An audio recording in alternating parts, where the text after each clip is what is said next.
Magandang gabi po sa inyong lahat. Ang pagsisindi ng kandila para sa atin ay maraming ibig sabihin. Marami ang siyang kahulugan. Nagsisindi ng kandila, syempre, kapag nananalangin.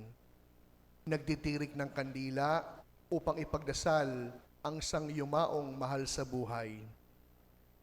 Nagsisindi ng kandila kapag may kahilingan o kaya naman ay mayroong pinagdaraanan. Sa kabuuan, ang pagsisindi ng kandila ay nagpapahayag ng kapanatagan at pag-asa. Sabi nga ng isang kanta, "It is better to light a candle than to curse the darkness." Sa ilaw na bigay ng kandila, bagamat ito'y aandap-andap, ang siyang sagot upang mapawi ang kadiliman. Para sa ating mga Kristiyano, mas higit pa dito ang siyang kahulugan nito. Ngayon, hindi lang pista ng pagdadala sa templo ng batang si Jesus. Ito rin itinatawag nating Candlemas o Candelaria. Makikita natin ang imahe ng mahal na birhen, tangan sa kanyang kamay ang batang si Jesus. Hawak sa kabila naman ang kandilang may sindi. Makikitang sa pagkakahawak ng mahal na birhen kay Jesus, parang iniaalay ni Maria ang kanyang anak na si Jesus bilang liwanag ng mundo. At ang naganap po sa templo sa Ebanghelyo ay katuparan ng ating unang pagbasa. At ano po iyon?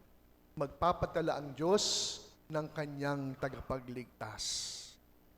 Kaya nga po ganun din sa Ebanghelyo, nang makita po ni Simon ang batang si Jesus, nagpahayag po siya, pwede na akong mamatay. Dahil nakita na niya ang katuparan, hindi lamang ng kanyang panalangin, kundi ang katuparan ng pagliligtas ng Panginoon. Sa madaling salita, ang pagdalaw ni Jesus sa templo, dumalaw ang Diyos sa kanyang bayan. God visited His people. Kaya anong sabi ni Simeon nang mahawakan ng kanyang mga kamay ang batang si Jesus? Pwede na akong mamatay. I am ready to die. Pwede na siyang mamatay. Bakit? Sapagkat nakadaupang palad na niya ang katuparan ng lahat ng pangako at ang kaganapan ng kanyang sinasampalatayanan. Ang kanilang pagkukrus ng landas ng batang si Jesus, ang sagot sa kanyang panalangin. Kaya't ang araw na ito ay hindi lamang po upang magpabasbas ng kandila. Nung bata pa po akong pari, minsan nagmisa po ako, matapos mabasbasan yung kandila, may mga ilang tao umuwi na. Sapagkat ang akala lang nila, mabasbasan lang yung kandila, tapos na. Kaya sana po, sabi ko kanina, parang magugunaw na ang mundo, ha. Lunes na Lunes, ang daming tao. Kaya sabi ko, ngayon ko napatunayan, hindi ang Diyos ang makapangyarihan. Totoo. Ngayon ko napatunayan, kahit na gaano kaliit yung mga kandilang dala nyo, yan ang mas makapangyarihan sa Diyos. Kasi yung mga simpleng araw na walang kandila, hindi naman nasimba.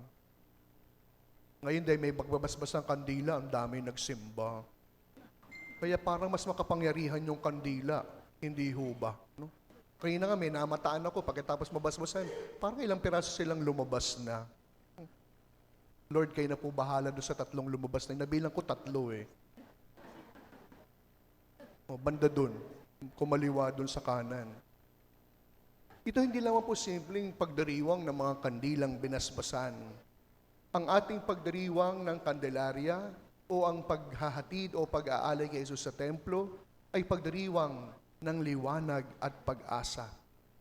Dala-dala natin ang mga kandilang may sindi upang ang liwanag na hatid nito ay magpaalala sa atin ng katuparan ng pagligtas ng Diyos sa atin. Na sa pamamagitan ni Jesus, ng kanyang liwanag, kaya niyang pawiin ang bawat dilim na bumabalot sa atin. Kaya sa pagdiriwang natin ngayong gabi, 3 bagay po ang itinuturo sa atin na mga tauhan natin sa Ebanghelyo. May joke po ako, joke po ito. Sinabi ko ng joke para matawa kayo. Paano mo daw tatanungin sa isang tao na hindi malalaman nung taong tinatanong mo na kung sino siya? Kapag daw merong dumating na lalaki, gusto mong malaman pero hindi mo kakilala, sasabihin mo, Simeon. O di ba doon yung nagets? Pangmatalino po yung mga jokes ko. Pero pag babae naman yung dumating na hindi mo kakilala, gusto mong malaman, ang tanong, Cynthia. Pag babae, Cynthia. Pag lalaki, Simeon. O may nabawon kayo ngayon. Kaya 3 bagay po ang tinuturo ng mga karakter sa ating pagdiriwang ngayong gabi na pwede nating matutuhan sa bawat pagkakataong tayo magsisindi ng mga kandilang binasbasan. Una, si Simeon. Ano pong tinuturo sa atin ni Simon? Ang liwanag na hatid ni Jesus ay nagdudulot po ng kapanatagan. Ang liwanag na hatid ni Jesus, pag-asa ang siyang ipinagkakaloob sa atin. Na ang liwanag na hatid ni Jesus, bagamat kandilang may sindi ay namalarawan, ito hindi mauubos, hindi aandap-andap, hindi mawawala. At ito pong kandilang ito binigay sa atin nung tayo'y bininyagan. When we were baptized, we have also received the light of faith. Kaya nga po, si Simeon, ang tagal niya nag-intay, hindi napagod, hindi nagsawa. Pagkus kanyang pinanghawakan ang katuparan ng pangako ng Diyos. Kaya nga siguro, napasabi siyang pwede na akong mamatay nung kanya makadaupang palad ang batang si Jesus. Pangalawa, si Ana. Si Ana po ay larawan ng pagiging matyaga.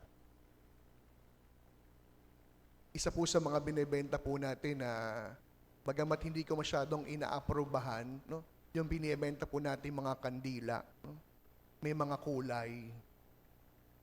Pag daw gusto mong magkaroon ng pera, magsindi ka ng berde. Pag gusto mo ng pagmamahal, magsindi ka ng anong kulay? Parang yun ang mga sinisindihan ninyo, ha? Pag gusto mo ng pagmamahal daw, pink, pula. Pag daw gusto mo ng kapayapaan, yellow. Kapatid, magsindi ka man ng maraming berdeng kandila. Kung tamad ka naman, hindi ka magkakaroon ng biyaya. Magsindi ka man ng maraming pula at pink na kandila para dalawin ka ng pagmamahal. Kung saksakan naman ng sama ang iyong ugali, wala ka talagang makakasama. Magsindi ka man, ubusin mo man yung lahat ng yellow para sa kalusugan. Kung nakakailang pakete ka ng sigarilyo araw-araw, hindi ka magiging malusog. Kaya nga po, ano pong itinuturo sa atin ni Ana? Siya po yung larawan ng katiyagaan. Anong ibig sabihin? Alam nyo, madali pong magpakabait ng 1, 2, 3 araw. Madali pong magpakabait ng 1 linggo. O kaya madali magpakabait kapag araw ng linggo. Pero yung magpakabait po ng mahabang panahon, 84 years. She was there in the temple. Very loyal in her task in praying at the temple when the husband died. Ibang usapan yun. Yung maging mabait ka ng mahaba-haba, isang biyayang may tuturing. Kaya isang aral po yung binibigay sa atin ni Propeta Ana, ang nagsisikap na magmahal sa Diyos sa pamamagitan ng kanyang pamumuhay, hindi uuwing luhaan. Ang nagsisikap gumawa ng mabuti at hindi sumusuko sa paninindigan sa tama, hindi uuwihing luhaan. That is why in the gospel, the Lord rewarded Anna not only for her loyalty, but also for her honesty. Kaya nga po mga minamahal ng mga kapatid, ngayong gabi, sindihan man natin yung lahat ng kandila ang binibenta namin. Pero kung hindi naman po mamumuhay ng tama at mabuti, baliwala. Kagaya ng 3 umuwi. Nawisikan man ng holy water yung kandila, pero hindi naman nagsimba. Anong ibig sabihin nun? At pangatlo, ang mga magulang na sila Jose at Maria.